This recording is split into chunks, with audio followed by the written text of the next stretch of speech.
1990년 8월 이라크가 쿠웨이트를 침공하던 그날을 떠올려 보십시오.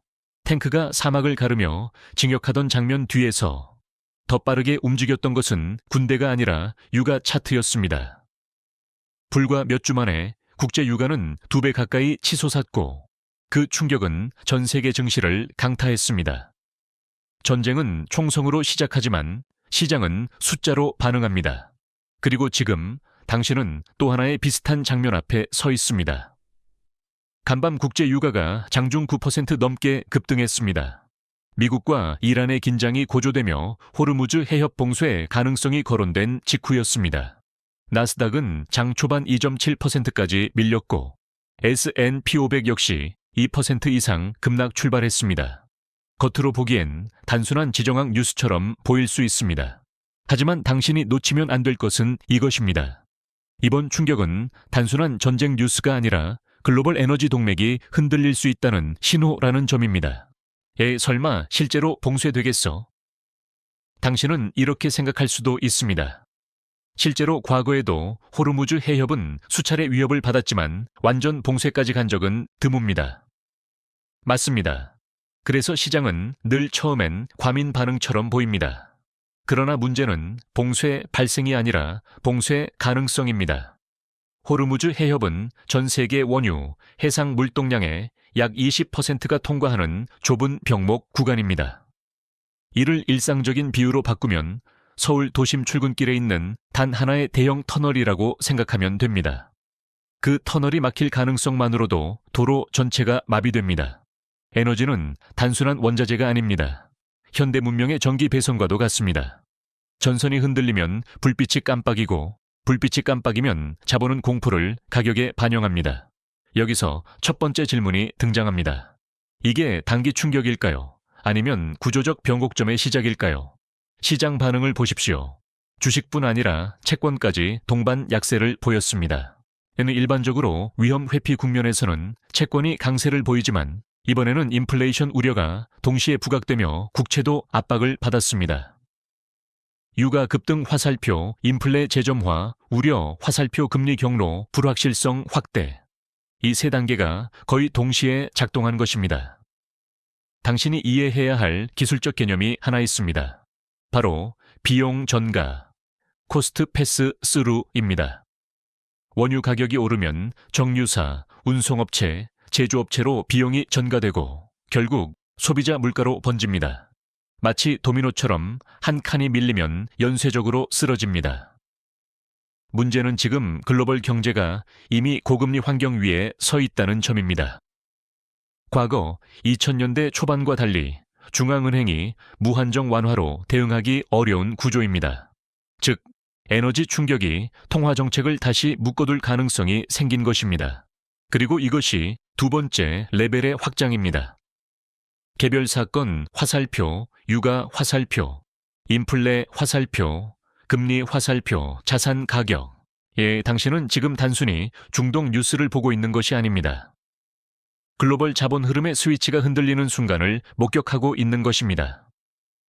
흥미로운 점은 장중 급락하던 시장이 트럼프 전 대통령의 발언 이후 낙폭을 상당 부분 만회했다는 사실입니다. 호르무즈를 통과하는 선박을 보호하겠다. 에너지 운송에 보험과 보증을 제공하겠다. 이 한 문장이 시장 심리를 진정시켰습니다. 여기서 또 하나의 질문이 생깁니다. 시장은 전쟁을 두려워한 걸까요? 아니면 공급 차질을 두려워한 걸까요? 답은 후제에 가깝습니다. 전쟁은 정치적 사건입니다. 공급 차질은 인프라 문제입니다. 시장은 언제나 인프라에 더 민감하게 반응합니다. 당신이 지금 바라봐야 할 것은 뉴스 헤드라인이 아니라 에너지, 인프라의 취약성입니다. 세계는 여전히 하루 약 1억 배럴의 원유를 소비합니다. 이 거대한 흐름이 몇 %만 흔들려도 가격은 과장되게 움직입니다. 그리고 과장된 가격 움직임은 자산 재배치를 촉발합니다. 이것이 단지 하루짜리 공포라면 금세 잦아들 것입니다. 하지만 만약 에너지 리스크가 반복적으로 노출된다면 그때는 투자 지형이 바뀝니다. 지금 당신은 선택의 초입에 서 있습니다. 공포에 반응할 것인가, 구조를 해석할 것인가. 이건 단순한 급락장이 아닐 수도 있습니다. 에너지라는 가장 오래된 인프라 권력이 다시 전면에 등장하는 순간일 수 있습니다. 그리고 이 변화는 이제 막 시작됐을지도 모릅니다. 시장은 전쟁을 두려워하지 않습니다. 시장은 공급이 끊기는 순간을 두려워합니다. 장 초반 2% 넘게 급락하던 S&P 500이 낙폭을 절반 가까이 줄인 계기는 단 하나였습니다. 트럼프의 발언. 호르무즈 해협을 통과하는 모든 해상 무역, 특히 에너지 운송에 대해 합리적인 가격의 보험과 보증을 제공하겠다. 필요하다면 미 해군이 유조선을 호위할 것이다.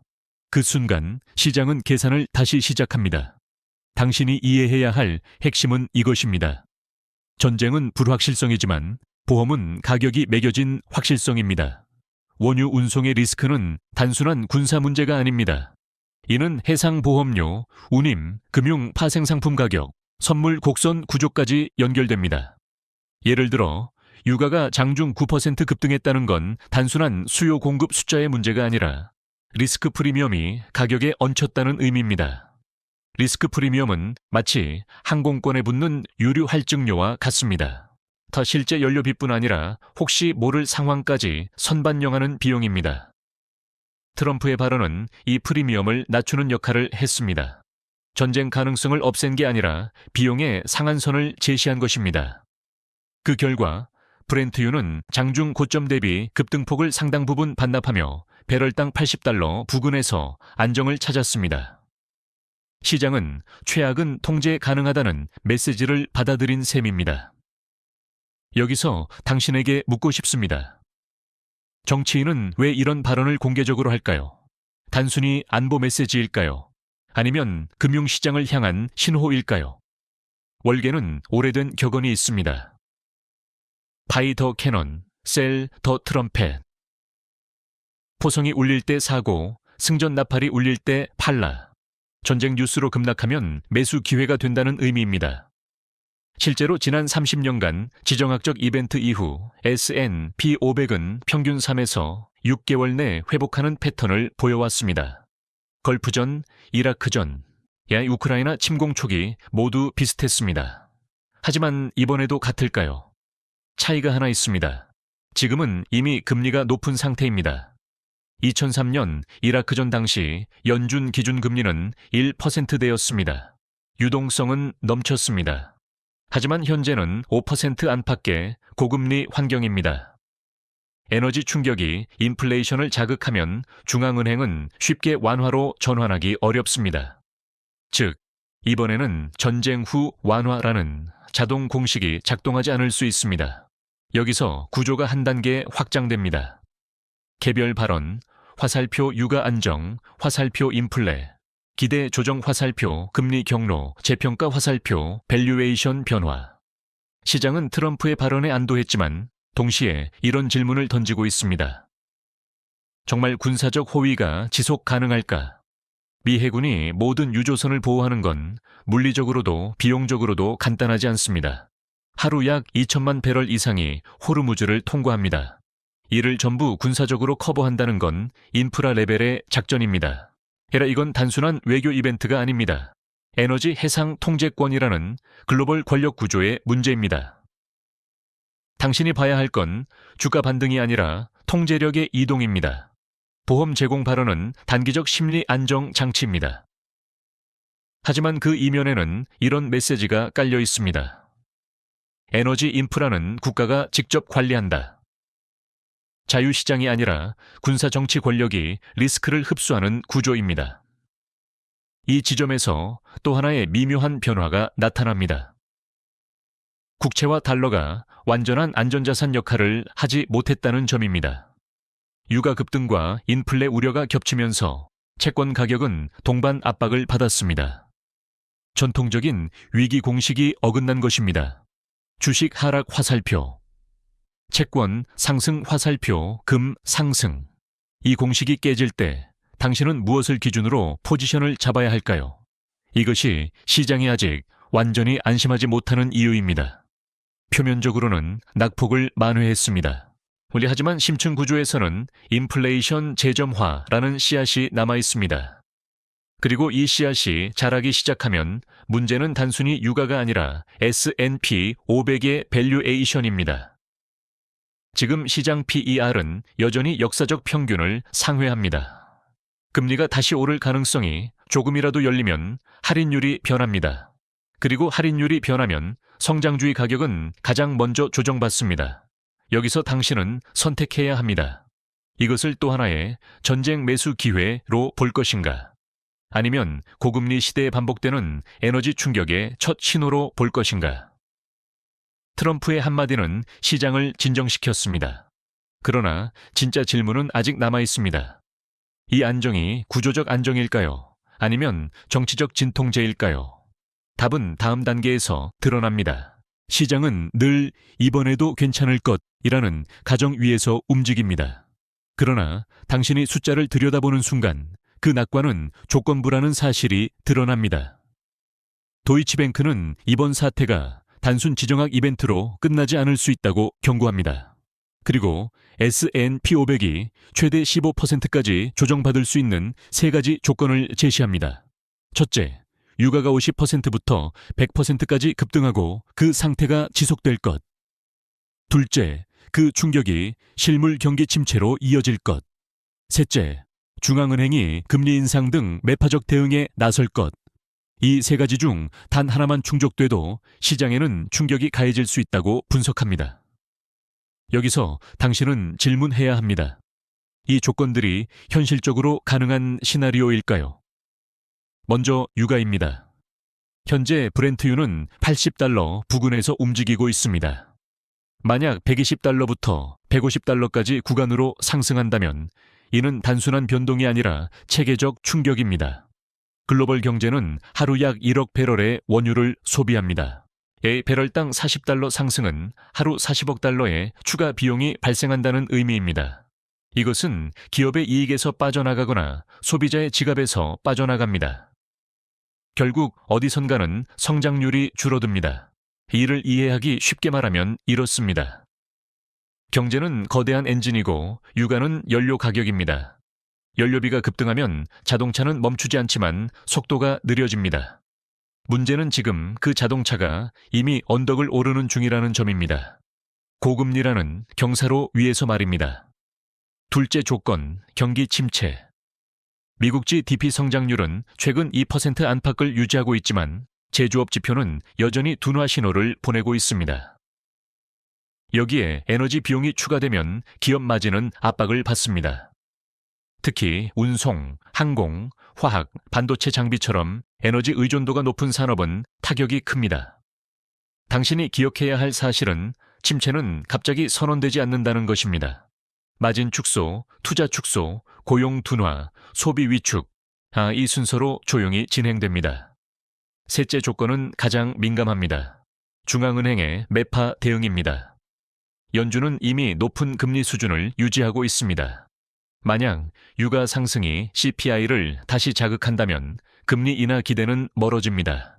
오히려 하이어 포 롱거가 강화될 수 있습니다. 여기서 중요한 기술적 개념이 하나 등장합니다. 바로 할인율 디스카운트 레이트입니다.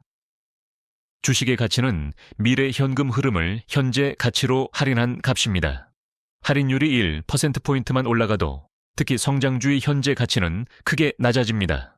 마치 10년 뒤 받을 100만 원의 가치가 금리가 높을수록 작아지는 것과 같습니다. 지금 S&P 500의 선행 P, ER은 여전히 역사적 평균보다 높은 구간입니다. 금리가 내려갈 것이라는 기대가 반영된 가격입니다. 그런데 유가가 이를 흔들면 그 순간 15% 조정은 과장이 아닐 수 있습니다. 여기서 스케일이 한 단계 더 확장됩니다. 유가 상승은 단순 에너지 문제가 아닙니다. 이는 통화 정책, 기업 실적, 소비 심리, 자산 밸류에이션을 동시에 압박하는 교차점입니다. 당신이 간과하면 안 되는 대목은 이것입니다. 과거 지정학 충격은 대부분 수요 충격이었습니다.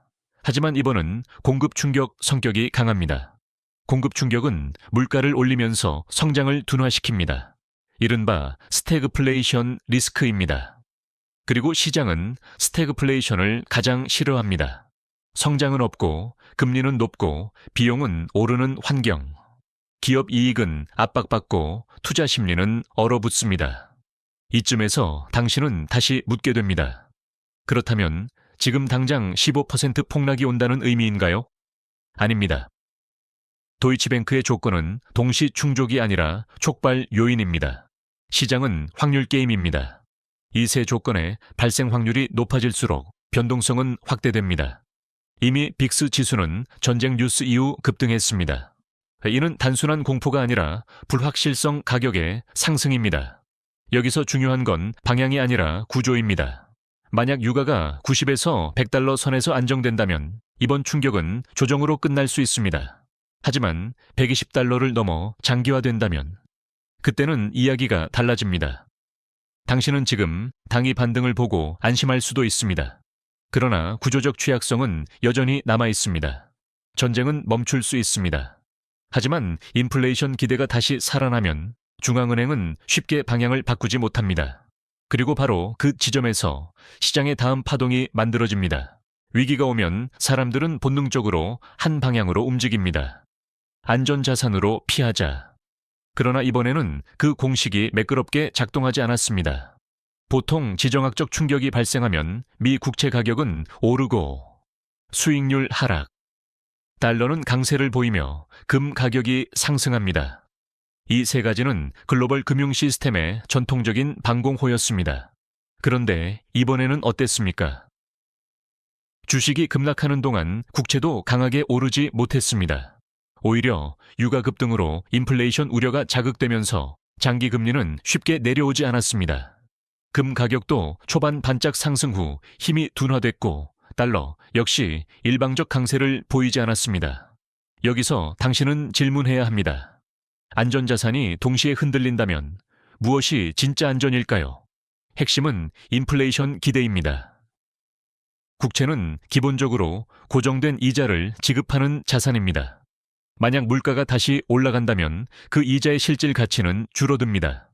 쉽게 말해 연사 % 이자를 받는데 물가가 5% 오르면 당신은 실질적으로 손해를 보는 셈입니다. 그래서 유가 급등은 국채에 이중 압박을 가합니다. 위기 회피 수요는 국채를 사게 만들지만 인플레 우려는 금리를 밀어 올립니다. 이 두 힘이 충돌하면서 채권은 예전처럼 완벽한 피난처가 되지 못합니다. 이것은 단순한 가격 움직임이 아닙니다. 이는 안전의 정의가 바뀌고 있다는 신호입니다. 2008년 금융위기 당시 미국 10년물 금리는 4%대에서 2% 아래로 급락했습니다. 시스템 리스크였기 때문입니다.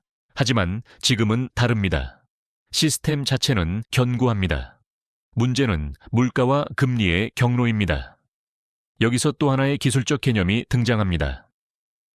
실질 금리, 리얼 이엘드입니다. 실질 금리는 명목 금리에서 기대 인플레이션을 뺀 값입니다. 투자자들은 이 실질 금리를 기준으로 자산을 비교합니다. 유가가 오르면서 기대 인플레이션이 상승하면 실질 금리는 낮아질 수 있고 이는 달러의 매력을 약화시킬 수도 있습니다. 즉, 단순히 위기 자커리 달러 강세라는 공식이 항상 성립하지 않는 환경입니다. 스케일을 한 단계 확장해 보겠습니다. 전통적 안전자산이 동시에 흔들린다는 건 글로벌 포트폴리오 구조가 재조정되고 있다는 의미입니다. 연기금, 헤지펀드, 국부펀드가 리스크 모델을 다시 계산합니다. 그들의 알고리즘은 이렇게 묻습니다. 유가 100달러 시나리오에서 포트폴리오 손실은 얼마인가? 금리 인하가 지연될 경우 성장주 밸류에이션은 어디까지 조정되는가? 이 재계산 과정이 바로 변동성입니다. 그리고 당신이 더 깊이 봐야 할 지점은 여기입니다. 안전자산이 흔들린다는 건 시장이 단순 전쟁 리스크가 아니라 정책 리스크를 동시에 가격에 반영하고 있다는 뜻입니다. 중앙은행이 금리를 내리지 못하는 환경, 정부가 군사적 보호로 에너지 인프라를 관리하는 환경, 국채가 더 이상 무조건적인 피난처가 아닌 환경, 이건 체계의 레벨이 바뀌고 있다는 신호입니다. 혹시 우리는 저금리 시대의 안전 공식을 아직도 붙잡고 있는 건 아닐까요? 지난 15년간 당신은 위기가 오면 기술주를 더 사고 채권을 담고 달러를 보유하는 전략으로 살아남았습니다. 하지만 지금은 고금리, 고변동성 체제입니다. 이 체제에서는 안전의 정의가 달라집니다. 에너지 가격이 구조적으로 높은 상태가 유지된다면 에너지 생산국 통화나 원자재 자산이 상대적으로 방어력을 가질 수 있습니다. 반대로 에너지 수입 의존도가 높은 국가의 통화는 압박을 받을 수 있습니다. 여기서 한국을 생각해 보십시오. 한국은 원유의 대부분을 수입에 의존합니다. 유가 상승은 무역 수지와 원화 환율에 직접적인 영향을 줍니다. 원화 약세는 외국인 자금 흐름에 영향을 주고 이는 코스피 변동성으로 이어집니다. 이제 스케일은 미국 시장을 넘어 아시아로 확장됩니다. 전쟁 뉴스는 중동에서 시작됐지만 환율과 자본 흐름을 통해 당신의 계좌로 연결됩니다. 안전자산이 완전히 안전하지 않은 시대. 이건 단순한 시장 조정이 아니라 자산 배분 패러다임의 전환 가능성을 의미합니다. 그리고 바로 이 지점에서 가장 민감하게 반응한 산업이 등장합니다. 반도체입니다. 에너지 충격이 통화 정책을 흔들고 통화 정책이 밸류에이션을 압박할 때 가장 먼저 반응하는 산업은 언제나 고밸류 고민감 섹터입니다. 이번에도 예외는 아니었습니다. 삼성전자와 SK하이닉스가 급락했고 그 여파는 미국 메모리 기업들로 번졌습니다. 마이크론과 샌디스크가 장중 8% 안팎 하락했고 AMD는 3% 이상, 램리서치는 5% 넘게 밀렸습니다. 표면적으로는 중동 리스크입니다.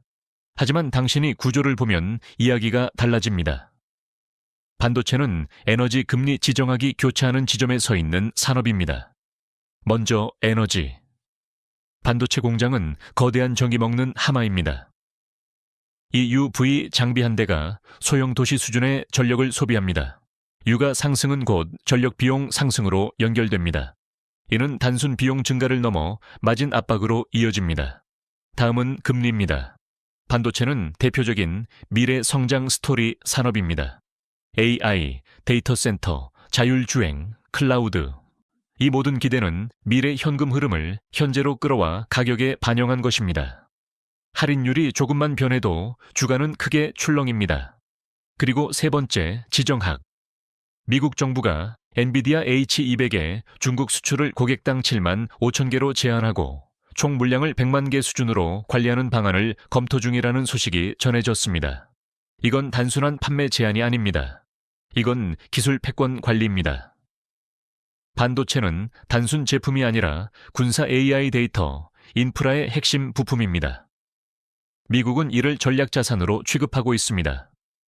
수출 통제는 가격 문제가 아니라 통제권 문제입니다. 여기서 당신은 이런 질문을 던질 수 있습니다. 이번 하락은 단순 과매수 조정일까요? 아니면 구조적 리스크의 시작일까요? 단기적으로 보면 과매수 성격도 분명 존재합니다. 최근 AI 열풍으로 반도체 주가는 빠르게 상승했습니다. 기술적 조정은 자연스러운 흐름입니다. 하지만 중동 불안이 장기화될 경우 또 하나의 변수가 등장합니다. 바로 데이터 센터 투자 지연입니다. 중동은 최근 대규모 AI 데이터 센터 투자를 추진해왔습니다. 에너지 가격 상승과 지정학 리스크가 겹치면 자본 집행이 늦어질 수 있습니다. 데이터 센터는 반도체 수요의 핵심 축입니다. 이건 마치 고속도로 공사가 지연되면 자동차 판매 계획이 바뀌는 것과 같습니다. 인프라가 흔들리면 부품 산업도 조정받습니다. 그리고 스케일은 더 확장됩니다. 반도체는 한국 수출의 약 20% 이상을 차지합니다. 삼성전자 한 종목의 시가총액은 코스피의 상당 비중을 차지합니다. 외국인 자금은 반도체를 통해 한국 시장에 들어오고 나갑니다. 즉, 반도체 하락은 단순 업종 이슈가 아닙니다. 이는 국가 자본 흐름의 문제입니다. 유가 상승 화살표 원화, 약세, 압력 화살표, 외국인 매도 화살표, 반도체 추가 하락. 이 연결고리를 무시할 수 없습니다. 당신은 여기서 한 발 더 나가야 합니다.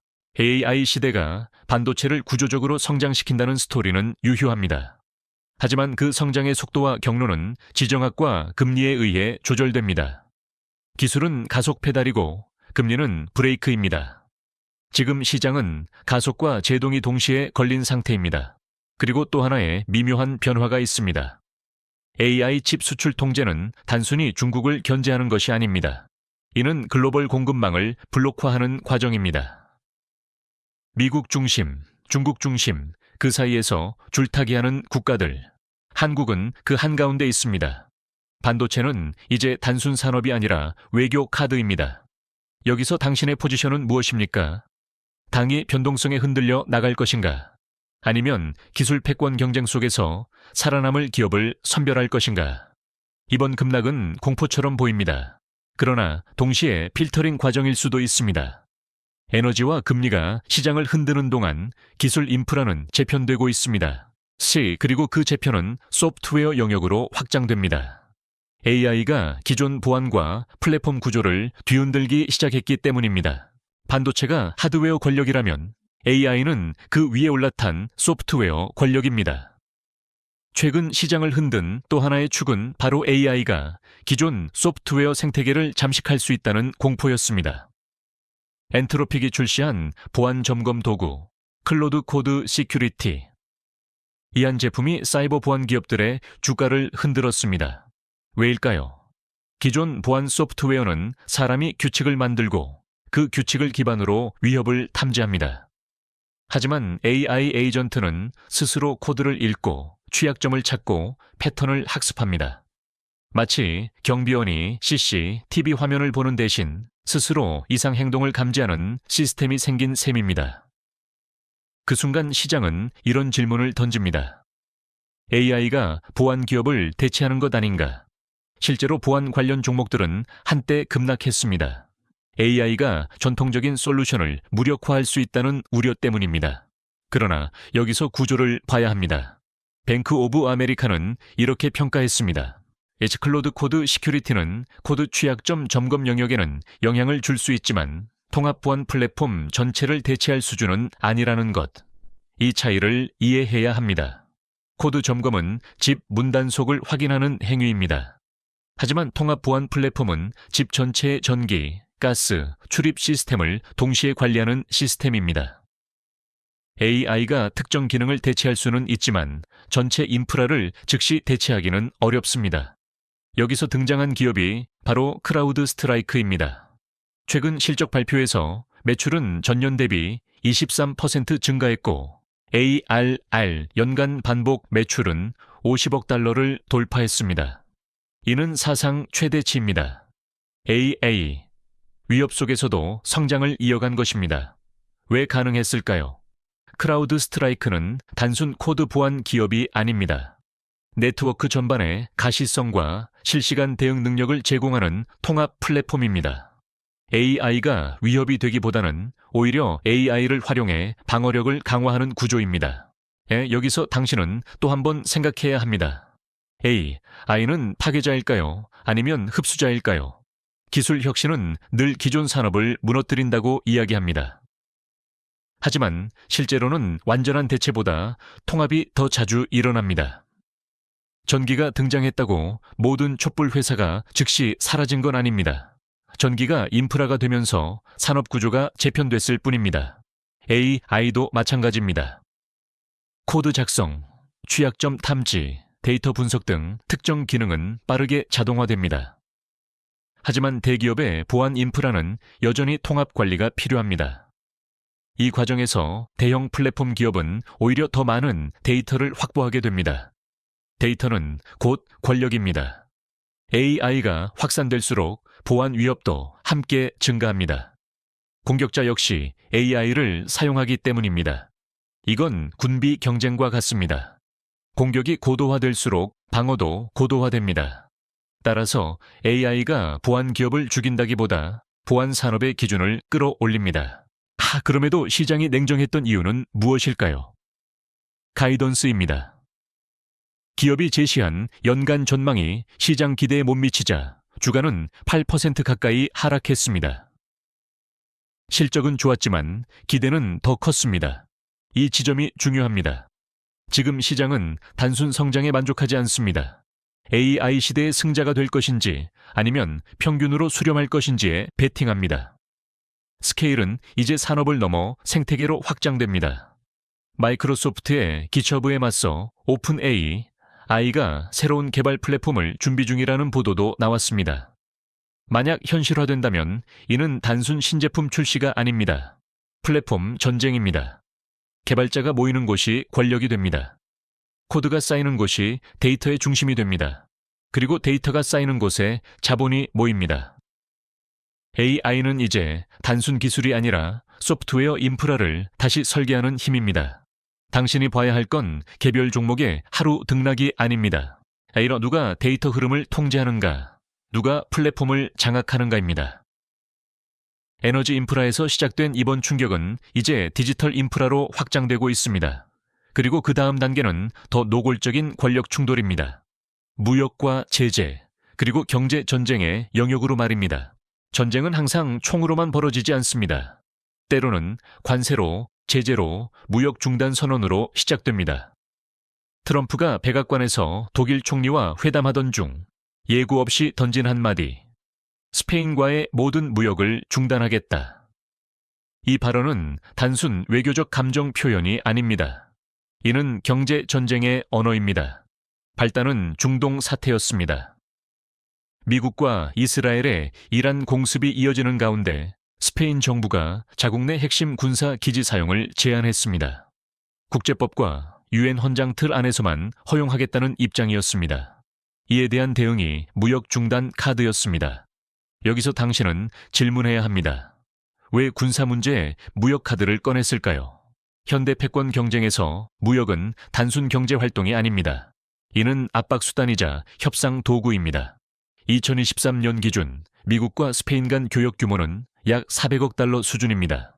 절대적으로 거대한 규모는 아니지만 특정 산업에는 직접적인 타격이 될 수 있습니다. 무역은 혈관과 같습니다. 완전히 끊지 않더라도 압박 신호만으로도 시장은 긴장합니다. 스페인 정부는 즉각 반박하며 국제 무역 질서를 존중해야 한다고 밝혔습니다. 나토 방위비 약속 이행 여부를 둘러싼 정치적 계산도 깔려 있습니다. 이 장면은 단순히 미국과 스페인의 갈등이 아닙니다. 이건 동맹 내부의 균열 가능성을 보여주는 사례입니다. 그리고 여기서 스케일은 더 커집니다. 만약 주요 국가들이 외교 갈등 때마다 무역 카드를 적극적으로 사용하기 시작한다면 글로벌 공급망은 더 빠르게 블록화됩니다. 이미 우리는 그 흐름을 보고 있습니다. 미국은 반도체 수출을 제한하고 중국은 히토류 수출을 통제합니다. 유럽은 전략 산업의 자국 내 생산을 강조합니다. 각국은 효율보다 안보를 우선하기 시작했습니다. 이건 글로벌화 2.0의 종료 신호일 수 있습니다. 지난 30년간 세계는 비용 최소화를 기준으로 공급망을 설계했습니다. 가장 싼 곳에서 생산하고 가장 큰 시장에 판매하는 구조였습니다. 하지만 이제 질문이 바뀌었습니다. 가장 안전한 곳은 어디인가? 효율은 수익률을 높였습니다. 그러나 안보는 리스크를 낮춥니다. 문제는 이 두 가지가 동시에 충족되기 어렵다는 점입니다. 만약 미국이 실제로 제재 수준의 조치를 취한다면 이는 단순 교역 감소가 아니라 투자 흐름 재배치를 촉발합니다. 기업은 생산 기지를 재검토하고 자본은 정치적 안정성이 높은 지역으로 이동합니다. 당신의 계좌는 이 흐름과 무관하지 않습니다. 다국적 기업의 매출 구조는 글로벌입니다. 무역 갈등이 확대되면 매출 예측이 흔들립니다. 밸류에이션의 불확실성이 반영됩니다. 여기서 중요한 개념이 하나 있습니다. 지정학적 리스크 프리미엄입니다. 이는 기업 이익이나 금리처럼 명확한 숫자가 아니라 불확실성에 붙는 추가 할인입니다. 투자자들은 혹시 모를 제재, 관세, 수출 제한 가능성을 가격에 반영합니다. 이 프리미엄이 높아질수록 주식시장의 변동성은 커집니다. 그리고 더 큰 문제는 동맹 간 신뢰입니다. 나토 내부에서 국방비, 군사기지 사용, 무역 압박이 동시에 얽히면 이는 단순 정책 차이를 넘어 전략적 균열로 해석될 수 있습니다. 동맹이 완전히 결속되지 않은 상태에서 벌어지는 에너지 위기. 이건 시장에 매우 불편한 조합입니다. 당신이 보고 있는 것은 개별 뉴스가 아닙니다. 에너지 인프라 화살표, 반도체 통제 화살표, AI 플랫폼, 경쟁, 화살표, 무역, 압박. 이 모든 것이 하나의 흐름으로 연결됩니다. 이 흐름의 핵심은 무엇일까요? 통제권입니다. 누가 에너지를 통제하는가? 누가 기술을 통제하는가? 누가 무역을 통제하는가? 이제 시장은 단순히 기업 실적을 평가하는 공간이 아닙니다. 권력의 이동을 가격에 반영하는 공간입니다. 그리고 이 모든 뉴스는 하나의 질문으로 수렴합니다. 이건 단기적 공포인가? 아니면 자본 이동의 전조인가? 그 답이 마지막 단계에서 드러납니다. 지금까지 당신은 전쟁 뉴스, 유가 급등, 반도체 하락, AI 플랫폼, 경쟁, 무역 압박을 차례로 보았습니다. 하지만 이 모든 사건을 하나로 묶는 단어는 따로 있습니다. 자본 이동. 시장은 감정이 아니라 흐름으로 움직입니다. 그리고 흐름은 항상 조용히 방향을 틉니다. 호르무즈 해협은 하루 약 2천만 배럴 이상의 원유가 통과하는 세계 에너지의 동맥입니다. 이 동맥이 흔들리자 유가가 뛰었고, 유가가 뛰자 금리 기대가 흔들렸고, 금리가 흔들리자 성장주의 밸류에이션이 출렁였습니다. 동시에 미국은 AI 칩 수출을 통제하며 기술 패권을 관리했고, 무역을 협상 카드로 꺼내 들었습니다. 이건 우연히 겹친 사건들이 아닙니다. 에너지, 기술, 무역. 이 세 축은 21세기 권력 구조의 핵심입니다. 과거 20년은 저금리와 글로벌화의 시대였습니다. 자본은 가장 싼 곳으로 이동했고 기술 기업은 국경을 초월해 성장했습니다. 하지만 지금은 다릅니다. 에너지는 전략 자산이 되었고 반도체는 외교 카드가 되었으며 AI 플랫폼은 데이터 주권의 문제로 바뀌었습니다. 당신은 아직도 성장 스토리만 보고 있지는 않습니까? 이제는 스토리가 아니라 구조를 봐야 합니다. 구조는 이렇게 움직입니다. 고금리 환경이 유지되는 한 자본은 무차별적 확장을 하지 않습니다. 리스크가 낮고 현금 흐름이 확실하며 국가적 지원을 받는 영역으로 이동합니다. 에너지 인프라 기업, 방산과 군사 기술 기업, AI 인프라를 장악한 플랫폼 기업, 그리고 기술 통제의 중심에 서 있는 반도체 핵심 기업들. 이것이 단기 급등을 의미하지는 않습니다. 오히려 변동성은 더 커질 수 있습니다. 그러나 방향은 점점 명확해집니다. 효율 중심의 세계에서 통제 중심의 세계로. 이 전환은 하루 만에 끝나지 않습니다. 수년간 이어질 수 있는 구조적 이동입니다. 이제 당신의 위치를 생각해 보십시오. 당신은 뉴스에 반응하는 투자자입니까? 아니면 인프라와 권력의 이동을 읽는 투자자입니까? 전쟁 뉴스가 나오면 팔고 반등하면 안도하는 방식은 단기적 생존에는 도움이 될 수 있습니다. 그러나 구조적 전환이 시작되는 시기에는 그 전략이 오히려 기회를 놓치게 만들 수 있습니다. 자본은 항상 먼저 움직입니다. 그리고 언론은 그 뒤를 따라옵니다. 지금 당신이 목격하는 불안은 단순 공포가 아닐 수 있습니다. 새로운 질서로 넘어가는 진동일 수 있습니다. 에너지가 무기화되고 기술이 전략화되고 무역이 협상 카드가 되는 세계. 이 세계에서는 포트폴리오 역시 전략이 필요합니다. 분산이 아니라 방향성. 단기 수익이 아니라 구조적 포지셔닝. 시장은 여전히 반등과 조정을 반복할 것입니다. 유가는 오르내리고 AI 주식은 과열과 조정을 겪을 것입니다. 그러나 큰 흐름은 바뀌고 있습니다. 저금리, 유동성 파티는 끝났고 이제는 통제와 인프라의 시대가 열리고 있습니다. 이 전환의 초입에서 당신은 스스로에게 물어야 합니다. 나는 어디에 서 있는가? 에너지 의존 구조의 소비자 쪽인가? 아니면 에너지 인프라를 통제하는 쪽인가? 기술을 사용하는 쪽인가? 아니면 플랫폼을 소유하는 쪽인가? 무역 분쟁의 피해자가 될 기업에 투자하고 있는가? 아니면 전략 자산으로 보호받을 기업에 서 있는가? 이 질문은 단순히 수익률의 문제가 아닙니다. 정체성의 문제입니다. 당신이 어떤 흐름을 읽고 어디에 자본을 배치하느냐에 따라 향후 5년의 결과는 완전히 달라질 수 있습니다. 시장은 여전히 불안합니다. 하지만 불안은 방향을 잃었기 때문이 아니라 방향이 바뀌고 있기 때문일지도 모릅니다. 그리고 언제나 그렇듯 the ones who recognize the current before it becomes a wave are the ones who shape the future.